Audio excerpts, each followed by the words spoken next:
ఎగ్జాక్ట్గా మనం ఒక 4-5 రోజుల క్రితం ఒక వీడియో చేశాం కదా, హైదరాబాద్లో కూడా వాటర్ కొరత ఏర్పడితే పరిస్థితి ఏంటి అని.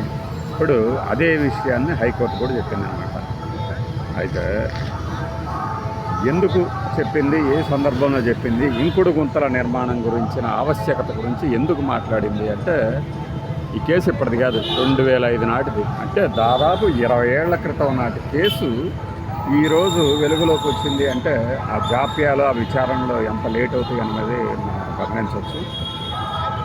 ఇక ఈ కోర్టుకు సంబంధించి ఏమేమి వ్యాఖ్యలు చేశారంటే, ఇంకుడు గుంతల నిర్మాణం చేయండి, లేని నిర్మాణాలు ఎక్కడెక్కడ ఉన్నాయో గుర్తించండి, ప్రతి లెవెల్లో జరగాలి, ఇది గ్రామము, పంచాయతీ లేదంటే పట్టణం, ప్రతి చోట జరగాలి, లేదంటే బెంగళూరుకి పట్టిన స్థితే హైదరాబాద్కి వస్తుంది, తెలంగాణకు వస్తుంది అన్న కోణంలో హైకోర్టు వ్యాఖ్యలు చేసింది. కరెక్టే కదా, మరి మనం కూడా చెప్పింది అదే కదా. అంతకుముందు ఇంకుడు గుంతలు ఇంకడానికి ముందు నేల ఉండాలి కదా.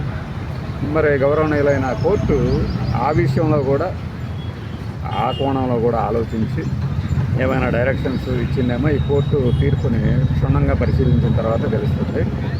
సుభాష్ రవిచంద్రన్ అనే ఒక జర్నలిస్ట్ వేసిన కేసు అన్నమాట. పిల్లు ప్రజా ప్రయోజనాల వ్యాజ్యం. ఇలాంటి వాటికే నిజమైన ప్రజా ప్రయోజనాల వ్యాజ్యం అనే అర్హత ఉంటుంది.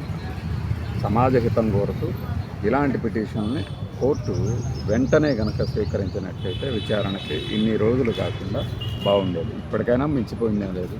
అయితే ఈ ఇంకుడు గుంతల నిర్మాణంలో అవినీతికి పాల్పడకుండా చూడాల్సిన అవసరం ఉంది. 2005 నాటికి అప్పట్లో 99 నాటి ప్రభుత్వం ఏదైతే ఉందో చాలా అవినీతికి పాల్పడింది ఈ విషయంలో అని చెప్పేసి అప్పుడు విమర్శలు వచ్చాయి, చాలామందికి తెలుసు కూడా.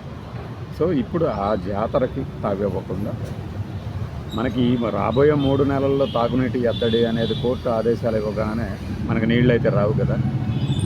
కాబట్టి ఏంటంటే రాబోయే 3 నెలల పాటు దీని మీద ఒక పరిష్కారం వెతికే ప్రయత్నం కాదు, ఈ 3 నెలలు ఇంకుడు గుంతల నిర్మాణం చేపడితే ఈ రాష్ట్రానికి చాలా మంచి జరుగుతుంది అనేది నా అభిప్రాయం. బై.